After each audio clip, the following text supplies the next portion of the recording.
အကယ်၍မင်းရဲ့လက်တစ်ဖက်ကိုတင်းတင်းဆုပ်ထားမယ်ဆိုရင်ဂါလာကိုလေးကမင်းစီကိုဆွဲဆောင်ခံရပြီးရောက်လာလိမ့်မယ်သူကမင်းရဲ့လက်ကိုလည်းဆွဲဖွင့်ပြီးစားစရာကောင်းတာရှိလားဆိုတာကြည့်တတ်သေးတယ်ငငယ်တုန်းကဂါလာကိုလေးတွေဟာကြောင်ပေါက်လေးတစ်ကောင်နဲ့အရန်တူပါတယ်ဒါပေမဲ့တကယ်တော့သူကမြောင်မျိုးနွယ်တစ်ခုဖြစ်ပြီးကိုယ်ထဲကအလွန်သေးငယ်ကြစ်လစ်ပါတယ်အရက်က10စင်တီမီတာလောက်ပဲရှိပြီးရှစ်လိုမျိုးအမီးဖွားဖွားအကြီးကြီးရှိကအလေးချိန်ကလည်းပေါင်ဝက်ငါးချက်သားခံဝန်းကျင်ပဲရှိပါတယ်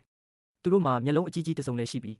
မျက်နှာရဲ့တဝက်နီးပါးကိုနေရာယူထားပါတယ်အလင်းရောင်ကိုပုံမလက်ခံနိုင်စွမ်းရှိပြီးအမြင်အာရုံကလူသားတွေထက်သုံးဆပိုကောင်းပါတယ်အကယ်၍မင်းရဲ့ပစ္စည်းတစ်ခုခုပျောက်သွားရင်သူကမင်းကိုကူရှာပေးနိုင်ပါတယ်ဒါပေမဲ့သူ့ရဲ့မျက်လုံးတွေကလှည့်လို့မရတဲ့အတွက်ခေါင်းတစ်ခုလုံးကို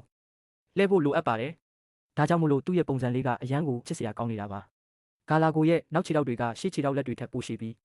သူ့ရဲ့ခြေချင်းဝတ်တွေကစပရင်တစ်ခုနဲ့အရန်တူပါတယ်အလျားလိုက်ဆိုရင်3မီတာကျော်အထိခုန်နိုင်ပါတယ်အပေါ်တက်ခုန်တက်တဲ့အမြင့်ကဆိုရင်2မီတာအထိတောင်ရှိနိုင်ပါတယ်ခုန်နိုင်စွမ်းအလွန်ကောင်းတဲ့တတဝါပါသူကအစုံစားတတဝါဖြစ်ပြီးရှိတာအကုန်စားပါတယ်ဒါပေမဲ့စတော်ဘယ်ရီတီးဆိုရင်တော့ပိုတောင်ကောင်းသေးတာပေါ့